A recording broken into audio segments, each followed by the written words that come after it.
s'exprime. Qu'est-ce que vous vouliez dire ou demander ? D'abord, Madame Aubry, je crois que vous êtes disqualifiée, vous et votre force politique, à jamais pour parler de droit international. À jamais. Justement, parce on est les seuls à... Laissez-le parler, Manon Aubry. Est-ce qu'on peut avoir un dialogue ici ? Parce que depuis des mois au Parlement européen, vous et vos amis, comme dans le débat politique français, vous avez toujours refusé de dire que le 7 octobre est un attentat terroriste islamiste et de qualifier le Hamas d'organisation terroriste. J'ai pas de problème à le dire, monsieur. Vous avez refusé de le voter. Il faut rafraîchir la mémoire à tout le monde ici, semble-t-il. J'ai pas de problème à le dire. Mais allez-y, je vous réponds. Laissez-le s'exprimer quelques instants. Si Pardon vous de le dire. daignez écouter les autres. Vous avez sur votre liste aujourd'hui une candidate, Madame Rima Hassan, qui, quand on lui pose la question de savoir si l'action du Hamas est légitime après le 7 octobre, répond à cette question oui. Vous pourrez trouver toutes les explications que vous voudrez. À la fin, ce oui est impardonnable. Et ne prétendez plus jamais donner des leçons de droit international. Moi, je trouve cette décision de la Cour pénale internationale, en tous les cas, le réquisitoire de ce procureur, manifestement militant, je trouve ce réquisitoire absolument scandaleux.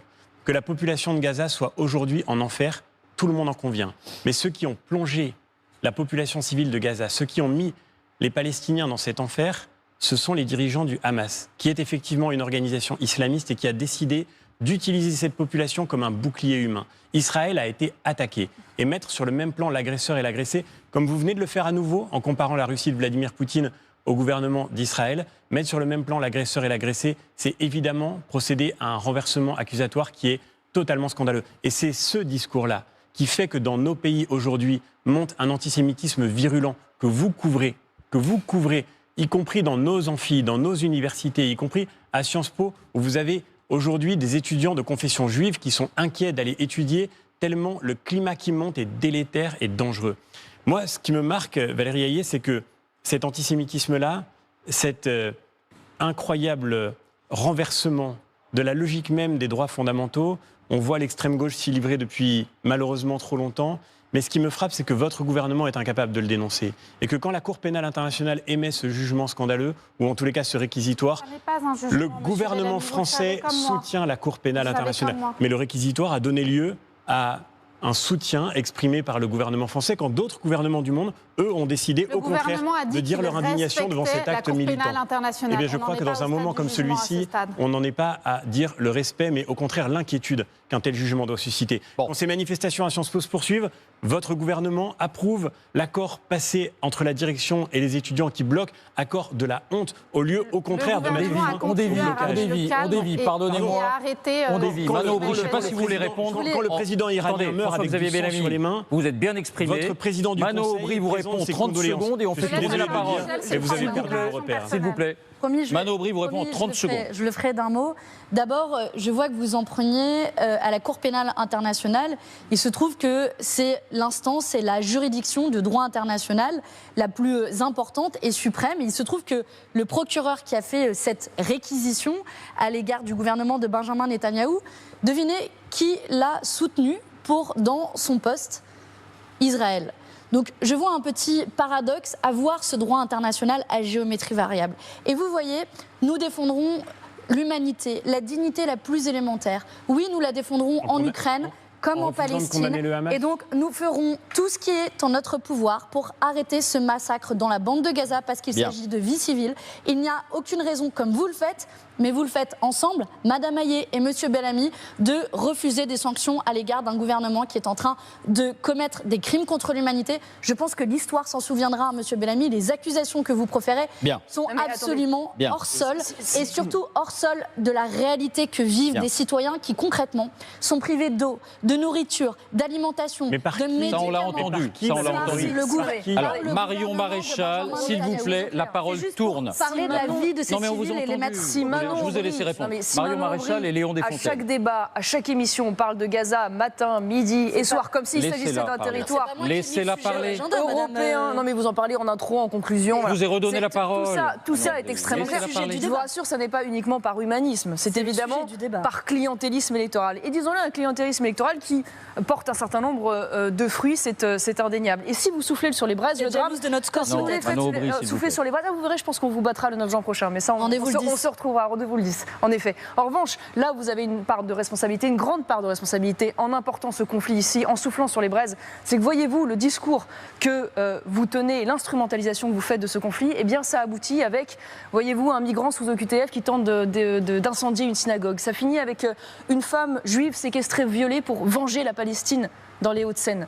Ça finit avec une explosion des actes antisémites qui sont 1000 fois plus nombreux sur le premier semestre 2024 que l'année dernière. Donc voyez-vous, c'est peut-être un calcul électoral payant en effet à court terme pour vous, mais ça n'est certainement pas payant ni pour la paix civile, ni pour la cohésion nationale dans le pays. Et donc vous portez une lourde responsabilité dans cette situation, et je ne sais pas, je dois vous le dire, comment vous arrivez à dormir tranquillement le soir sur votre oreiller alors que vous êtes co-responsable de cela. On n'arrive pas à dormir quand des civils meurent sous les bombes, Madame Marion Maréchal, mais ça vous fait rien. Non, mais vous, c'est votre complicité. Ça vous fait rien, c'est votre complicité et votre refus de qualifier le Hamas d'organisation terroriste. Aucun problème à le qualifier d'organisation terroriste, et l'ambiguïté indéniable, pour ne pas dire la complicité dans vos propres listes, parce que vous cachez dans vos déclarations, mais vous refusez d'assumer les positions dans votre liste. Donc qu'est-ce que vous proposez pour que les civils arrêtent de mourir dans la bande de Gaza? Vous êtes d'accord avec elle? Bien sûr que je suis d'accord. Et je suis fière que demain ce soit la première franco-palestinienne qui siège au Parlement européen c'était une action et légitime. qui porte la voix de la paix. Donc non, c'est pas ce qu'elle a dit et vous le savez très bien comme moi. Vous le savez très bien comme moi. C'est ce qu'elle a dit. Et je Léon Desfontaines. Vous n'avez pas de réponse. Vous êtes très mal à l'aise. Vous n'avez pas de réponse à apporter pour protéger les civils. On a entendu votre échange.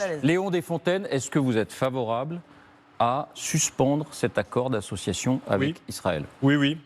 Mais je pense que sur ce sujet, il faudrait avoir un peu de décence, être en capacité de dénoncer les actes terroristes islamistes du Hamas, tout comme dénoncer les actes aujourd'hui de Benyamin Netanyahou qui bombarde, qui massacre un peuple, le peuple palestinien. Un peu de décence pour pouvoir dire qu'il faut mettre hors d'état de nuire Netanyahou et les dirigeants israéliens face à ce qui se passe, mais aussi mettre hors d'état de nuire les dirigeants du Hamas. Dire qu'il faut un cessez-le-feu et qu'il faut libérer les otages aujourd'hui détenus par le Hamas. C'est aujourd'hui la ligne qu'on doit avoir. Et vous savez, moi je me suis engagé en politique en 2013. Depuis 2013, je n'ai jamais tergiversé sur la question palestinienne. Je me suis rendu en 2018 en Palestine, en Israël. Le seul dirigeant politique français qui s'est rendu en Israël et en Palestine depuis le 7 octobre, il est derrière moi, il s'appelle Fabien Roussel. Il a rencontré aussi bien les forces progressistes israéliennes que les forces progressistes palestiniennes. Et ce qu'ils nous disent tous, ces forces, c'est qu'ils veulent vivre en paix, dans une solution à deux États. Israël aux côtés de l'État palestinien. Et moi, ce que j'attends surtout du gouvernement français, c'est qu'il puisse enfin agir pour une paix juste et durable dans la région. Qu'il puisse enfin reconnaître l'État palestinien sur les frontières de 1967, comme le préconise le droit international. Comment se fait-il que le président de la République ne l'a toujours pas fait? Qu'est-ce qu'il attend pour ne pas reconnaître l'État palestinien? Qu'il agisse aussi pour la libération des prisonniers politiques palestiniens. Je pense notamment à Marwan Barghouti, enfermé depuis plus de 20 ans dans les geôles israéliennes. C'est le Mandela palestinien. À lui seul, sa libération, il serait capable de rassembler et d'unifier le peuple palestinien autour d'une ambition: vivre en paix aux côtés d'un État d'Israël. Voilà l'ambition qu'on devrait porter et je pense qu'il ne faut pas de géométrie variable. Je pense qu'on peut avoir des mots pour les victimes de l'acte terroriste ignoble commis par le Hamas, comme les victimes des bombes israéliennes aujourd'hui à Gaza. Nous, c'est notre ligne et notre seul credo, notre seule ligne de conduite, c'est la paix juste et durable dans la région. Et pour vous, le réquisitoire du procureur de la CPI va dans le bon sens? Elle va dans le bon sens, bien évidemment. Mais je veux dire, je suis désolé, j'ai entendu quand même des choses assez ahurissantes. Je pense qu'on ne voit pas les mêmes images, monsieur Bellamy. Je pense qu'on ne voit pas les mêmes images de ce qui se passe à Rafah. Et je l'ai dit, moi j'ai dénoncé dès le 8 octobre, dès le lendemain des attaques terroristes, les attaques terroristes islamistes du Hamas. Le Hamas qui n'est pas une force palestinienne, qu'une force d'asservissement du peuple palestinien autour d'une idéologie, l'islamisme. Mais ça ne veut pas dire que derrière, on n'a pas le droit de condamner aujourd'hui ce que fait Benyamin Netanyahou et ce que fait l'État israélien à Gaza. Ce qu'ils font. Mais qui utilise les Palestiniens comme un bouclier humain? Mais aujourd'hui, qui bombarde? Qui bombarde aujourd'hui? Mais parce que de fait, derrière, le peuple il y a palestinien effectivement le Hamas. Et du coup, peut-on avoir la décence? Il y a des dizaines de tunnels du Hamas qui servent à organiser ces opérations terroristes. De porter justement une voix mesurée sur ces propos-là? Mais bien sûr. Pouvoir dénoncer aussi bien Netanyahou que le Hamas. Non, mais en tous les cas, dire la nécessité du respect du droit international. Et donc la mesure de la CPI va dans le bon sens. Bon, Jordan Bardella, Marie Toussaint, sur le sujet, relativement brièvement, mais est-ce qu'il faut suspendre cet accord d'association avec Israël? Mais Jordan ça Bardella. fait un peu plus d'une heure que nous débattons et j'aimerais vous parler de ceux dont on ne parle pas depuis maintenant plus d'une heure, ce sont les Français. J'en ai parlé. Et je me mets à la place, monsieur Pujadas, des Français de confession juive. qui, le 7 octobre, ont vécu dans leur chair les atrocités du terrorisme islamiste et les atrocités du Hamas qui ont été commis par des pogroms en Israël. Et je me mets à la place de ces Français de confession juive qui, tous les jours, sentent monter l'insécurité, la violence et l'idéologie islamiste sur notre sol et qui ne comprennent pas comment est-ce que des mouvements politiques comme ceux de Mme Aubry tergiversent sur la question du terrorisme islamiste. Parce qu'au fond, l'enseignement du 7 octobre, c'est quoi? C'est qu'il y a aujourd'hui, dans la vie politique française, une partie des mouvements politiques à gauche et à l'extrême gauche qui refusent d'appeler un chat, qui refusent non seulement de condamner le terrorisme islamiste, allant comme l'a fait Mme Obono ou Mme Hassan à qualifier ces actes d'actes de résistance, mais en plus se font les carburants les plus lourds et les plus puissants de la montée de l'antisémitisme en France. Les thèses que vous développez, madame, ce sont les thèses du Hamas. Et en refusant c'est de la diffamation ce que vous faites, non, c'est pas de la Bardella, diffamation, madame. Quand on explique, madame, que le Hamas est un mouvement de résistance, comme le font vos parlementaires, non seulement c'est indigne, mais c'est inacceptable. De la même manière que lorsqu'une Cour pénale internationale met sur le même plan un dirigeant d'un État qui riposte à des actes terroristes qui ont été commis sur son propre sol, c'est inacceptable. Par conséquent, moi j'ai une inquiétude, c'est l'importation de ce conflit sur le sol français. Et d'un mot, ce conflit, quand la Cour pénale internationale dit crime de guerre ou crime contre l'humanité, qu'est-ce que vous dites? Répondu. Depuis le début de ce conflit, j'ai toujours une position extrêmement claire. Israël a vécu le 7 octobre à la fois son Bataclan et son 11 septembre. Par conséquent, la réponse de l'État israélien est une réponse légitime, qui doit se faire dans le respect du droit international. Est-ce qu'il est respecté, M. Bardella? La situation humanitaire, comme dans tout conflit armé, est un drame. Mais je n'oublie pas que le Hamas a précipité cette riposte israélienne et que c'est précisément le Hamas que vous refusez à décrire comme une organisation terroriste islamiste, comme beaucoup de cadres aujourd'hui à gauche, d'élus à gauche et à l'extrême gauche, se sert des hôpitaux, des mosquées, des écoles, des bâtiments publics et accessoirement de la population comme de véritables bombes humaines. Je pense qu'il est important sur ce sujet de remettre l'église au centre du village et de précisément protéger, M. Pujadas, notre pays de l'importation de l'idéologie islamiste qui ne veulent plus seulement se séparer aujourd'hui de la société française, mais imposer à l'ensemble de nos concitoyens ses interdits, sa violence et ses renoncements. Marie Toussaint, je ne sais pas si c'est une réponse que vous voulez faire, mais et vous, qu'en est-il de cet accord d'association? C'est un sujet européen, l'accord d'association avec Israël de l'Union européenne. Exactement. Ce que je veux d'abord dire, c'est que depuis tout à l'heure, nous n'avons entendu dans la bouche de l'extrême droite ni solution pour soutenir l'Ukraine, ni solution concrète pour garantir la paix entre Israël et la Palestine. Ce que j'ai entendu, moi, c'est une instrumentalisation du conflit, c'est d'attiser en brandissant l'antisémitisme, qui est une cause suffisamment noble pour être défendue en tant que telle, mais en désignant l'islamophobie. Et moi, je soutiens, et je tiens à dire que toutes les haines doivent être combattues. Je veux dire aussi que la Cour pénale internationale a été construite pour éviter des ignominies, pour éviter des crimes de guerre, des crimes contre l'humanité. Elle a fait l'objet de décennies de tractations entre la communauté internationale et elle a pour objectif de maintenir la paix. Et pour revenir à ce qui se passe à Gaza sur le terrain. Non, mais sur l'accord d'association, je vais vous répondre, M. Pujadas. Oui, il faut soulever l'accord d'association. Oui, il faut le suspendre, pardon. Mais vous savez, l'Europe a réussi cette prouesse de construire la paix. On l'a pensé inimaginable sur le territoire et nous l'avons fait. Entre Israël et la Palestine, il y a eu des accords d'Oslo. L'accord d'association a été d'ailleurs mis en œuvre de sorte à pouvoir soutenir cet accord de paix. Vous voyez bien qu'aujourd'hui, la paix n'est plus présente. Que oui, il y a eu des attaques terroristes du Hamas qui n'auraient jamais dû avoir lieu sur le peuple israélien. Mais que la violence avec laquelle Benyamin Netanyahou réprime aujourd'hui, massacre le peuple palestinien est absolument inacceptable. Et donc, il faut suspendre cet accord d'association. Et donc, il faut aussi suspendre les accords de gaz, j'en parlais tout à l'heure, avec Israël. Et puis, il faut reconnaître l'État palestinien et œuvrer à une paix durable avec une solution à deux États. On doit retrouver l'état d'esprit des accords d'Oslo. L'Europe est la mieux placée pour le faire. Elle doit cesser d'être absente. Elle doit maintenant agir pour trouver et construire la paix et agir ensuite pour en être la garante. Ça doit être non négociable. Raphaël Glucksmann, on ne vous a pas entendu là-dessus. Le Parti socialiste soutient cette idée de suspendre cet accord. Est-ce que vous êtes d'accord, vous aussi? Parce qu'il y a souvent du tirage entre vous et le Parti socialiste. Non, je soutiens cette idée. Et d'ailleurs, je dois ajouter une chose. C'est que si la lutte contre le terrorisme est parfaitement légitime, et si les attentats du 7 octobre sont des attentats terroristes perpétrés par une organisation totalitaire terroriste islamiste qui s'appelle le Hamas, en Cisjordanie, il n'y a pas le Hamas.